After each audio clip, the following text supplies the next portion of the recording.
अस्सलाम वालेकुम दोस्तों, मैं हूं उस्मान और आप देख रहे हैं फूल टीवी।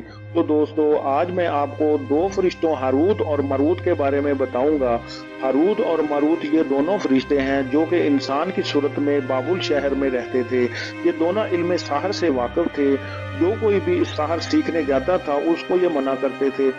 इसमें ईमान जाने का खतरा था, पर लोग बाज ना आते थे तो फिर वो इनको सिखा देते थे। खुदा को इनके जरिए बंदों की आजमाइश मंजूर थी, जैसा कि इंसानी खूबसूरत शक्ल में फरिश्तों के जरिए खुदा ने कौम लूत को आजमाया था। साहिब तफसीर हकानी लिखते हैं कि हारूत और मारूत शहर बाबुल में दो शख्स थे जिनको उनके नेक चलन और अजीबो गरीब हकायक नेक चलन की वजह से बाबुल में फरिश्ता कहा जाता था। ये दोनों इस लक़ब से मशहूर हो गए। ये दोनों शख्स से वाकिफ थे मगर इसको बुरा समझते थे। जो कोई भी इससे इल्म सीखने आता तो उनको ये कहते कि खुदा ने हमको ये इल्म तुम्हारी आजमाइश के लिए दिया है, इसको ना सीखो वरना माल जाता रहेगा। दोस्तों, इसके बारे में तफसीरी अजीजी और काफी जगह हजरत अली अल मुर्तजा, अब्दुल्ला बिन अबी मीन मुजाहिद रजी अल्लाह ताला अन्हु और हजरत इब्ने अब्बास रजी अल्लाह ताला अन्हु से रिवायत किया है कि हजरत अदरीस अलैहिस्सलाम के जमाना में इंसान बहुत बदअमल हो गए। फरिश्तों ने अल्लाह से दुआ की कि इंसान बहुत बदकार है। इससे पहले भी फरिश्तों ने हजरत आदम अलैहिस्सलाम की पैदाइश से पहले का भी लायामल इख्तियार किया, मतलब कि इंसान खिलाफत के लायक नहीं, इन्हें माजूर कर दिया जाए। अल्लाह ताला का इरशाद हुआ कि हमने इसके गुस्से और शहवत को और हमने अता कर दिया जिससे गुनाह ज्यादा करता है। फिर इरशाद में खुदाबंदी हुआ कि तुम अपनी जमात के आला दर्जे के फरिश्ते चुन लो, उनको गुस्सा और शहवत देते हैं तो फिर इम्तहान हो जाए। चुनाचे हारूत और मारूत दोनों फरिश्ते दोनों ही बड़े इबादत गुजार फरिश्ते थे, उनको चुन लिया गया। रब्बुल ताला ने इन दोनों को जिसमें आज़म अता किया और शहर बाबुल में उतार दिया और फरमाया कि तुम काजी बनकर लोगों के फैसले किया करो और रोजाना इसमें आज़म के जरिए शाम को आसमान पर आ जाया करो। ये दोनों एक महीने तक ऐसे ही आया जाया करते थे। इतने कम अरसे में इनके अदल और इंसाफ का चर्चा आम हो गया और बहुत सारे मुकदमे इनके पास आने लगे। एक रोज नहायत ही हसीनो जमील औरत वो इनके पास आई जिसका नाम ज़हरा था। ये मुल्क फारस की रहने वाली थी। हजरत अली अल मुर्तज़ा रज़ी अल्लाह ताला अन्हु रवायत करते हैं कि बेदक था और ज़हरा इसका लक़ब था और वो अपने खावंद के खिलाफ मुकदमा लेकर आई थी।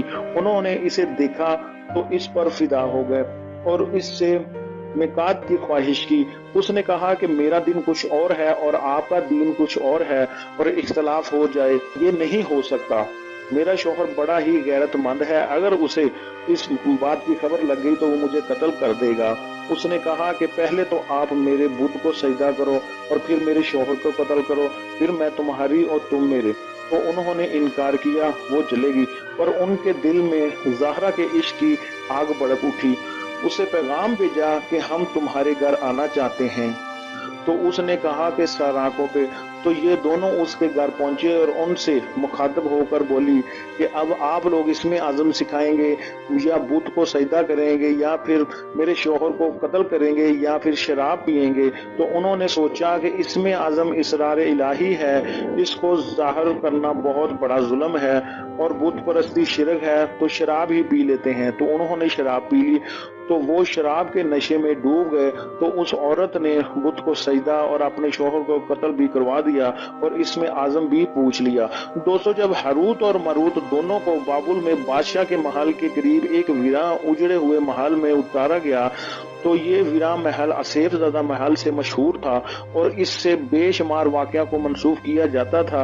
हारूत और मारूत जो कि इंसानी शक्ल में उतारे गए थे, उन्होंने अपना क़याम वहीं पर किया और हारूत और मारूत सारा दिन शहर में घूमते रहते थे और रात को इस महल में आकर क़याम करते थे।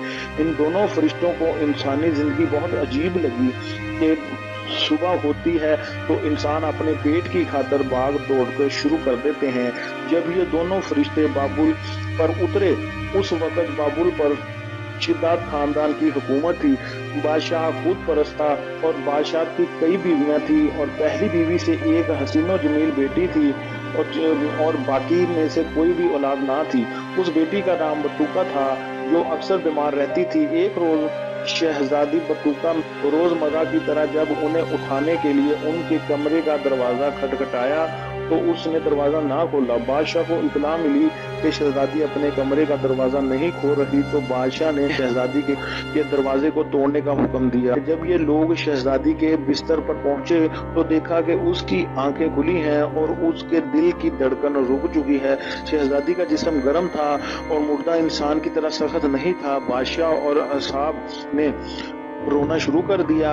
जब ये खुशो खबर कई शाही महलों पे फैली तो खानदान इकट्ठे हो गए, पर कोई भी शहजादी की बीमारी को समझ ना पाया। तमाम तबीबों का ख्याल था कि शहजादी जिंदा है।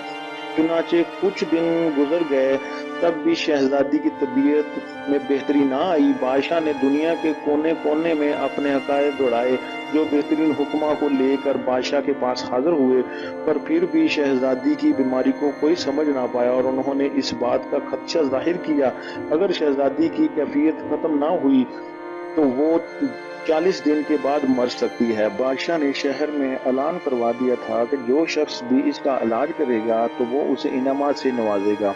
बादशाह का ये ऐलान हारूत और मारूत ने भी सुना। हारूत ने मारूत से कहा कि अगर बादशाह की बेटी का इलाज हम इसमें आजम से कर सकते हैं तो ये बेहतरीन मौका है। मारूत ने हारूत की तायीद कर दी और दोनों बादशाह के महल में जा पहुंचे। दोनों ने तरीकाकार ऐसा बनाया कि पहले 3 दिन तक वही तरीका आजमाएंगे और फिर हम इसमें आजम पढ़कर फूंक देंगे, इससे शहजादी तंदुरुस्त हो जाएगी। दोनों फरिश्तों ने अपना बेस ताबियों के जैसा बना लिया और हिरन के सींगों वाली माला गले में पहन ली।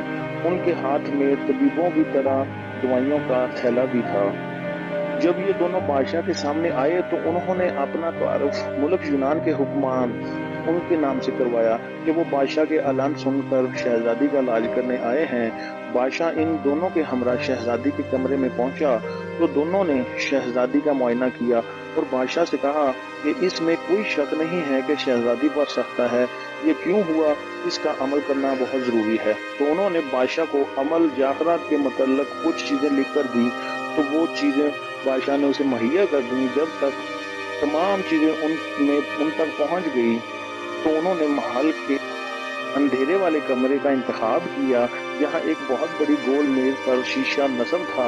हारूत और मारूत ने उस कमरे को धूनी देकर खुशबूदार बना दिया तो दोनों ने अमल हजरत के कलमात दोहराने शुरू कर दिए तो शीशा रोशन होता गया और जैसे ही शीशा रोशन हुआ उस पर शहजादी की ख्वाबगाह की सारी तस्वीर दिखाई देने लगी। शहजादी अपने बिस्तर पर सोई हुई थी।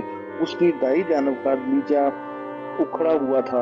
वहां जंगल का मंजर नजर आ रहा था कि एक बहुत बड़ा सांप फन फैलाए बैठा था। ये सांप आहिस्ता आहिस्ता शहजादी के कमरे में दाखिल हुआ और शहजादी को देखना शुरू कर दिया। फिर वो सांप आहिस्ता आहिस्ता शहजादी की मुसहरी पर चढ़ा और शहजादी के मुंह पर अपना मुंह रख दिया तो शहजादी की सांसें उखड़ना शुरू हो गई। जब सांप चला गया तो शहजादी की सांसें रुक चुकी थी। जब दोनों फरिश्ते ये अमल कर रहे थे तो बादशाह और वजीर देखकर हक्के बक्के रह गए। हारूत ने बादशाह से कहा कि ए बादशाह, इस जालिम सांप ने आपकी बेटी का सांस पी लिया है।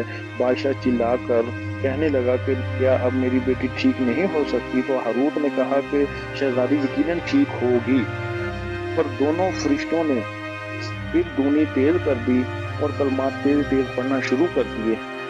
इस दौरान एकदम धूनी से एक आग का शोला भड़क उठा और दलीजे की जानिब लपका। बादशाह और वजीर हैरान होकर तमाम माजरा देख रहे थे। वो आग का शोला जंगल की जानिब लपका और उस सांप पर जा गिरा जिससे वो सांप जलकर राख हो गया। हारूत और मारूत ने काला सांप के जलने के बाद बादशाह को मुबारकबाद दी और कहा कि हमने शहजादी का इलाज पहले ही मरहल में कर दिया है। अब हम इन्हें कुछ दवाएं देंगे जिससे ये जल्दी ठीक हो जाएंगी। अगले दिन दोनों फरिश्तों ने चांदी के 4 पत्तियां मंगवा कर इनके कंधों में सुराख किया और एक स्टैंड पर लगाकर शहजादी के चेहरे पर नस्ब कर दिया। इनके जरिए शहजादी के मुंह में दवा के कतरे टपकाए जाने लगे। दोनों शहजादी के सराने मौजूद थे। इसी दौरान बादशाह कुछ देर आता और फिर शहजादी को देकर चले जाता। चौथे दिन वो फिर से धूनी देने लगे। फिर हारूत शहजादी के सरा में और मारूत शहजादी के पाँव के पास खड़े होकर कलमात पढ़ने लगे। उन्होंने इसमें आज़म पढ़ा शुरू किया और जैसे ही शहजादी के जिस्म को हाथ लगाया तो हाथ लगाते ही शहजादी का जिस्म तड़पना शुरू हो गया। उन्होंने अमल जारी रखा। कुछ देर के बाद शहजादी उठकर बैठ गई और बादशाह ने खुशी से झूमते हुए अपनी बेटी को गले लगा लिया। तो दोस्तों, आज की वीडियो बस यहीं तक थी। उम्मीद है आपको पसंद आई होगी। अपनी राय का इजहार कमेंट सेक्शन में ज़रूर दीजिएगा। अगर आपने हमारा चैनल फूल टीवी अभी तक सब्सक्राइब नहीं किया तो कर लीजिए और साथ में घंटी को दबा दीजिए ताकि आने वाली हर वीडियो आप तक पहुंच सके।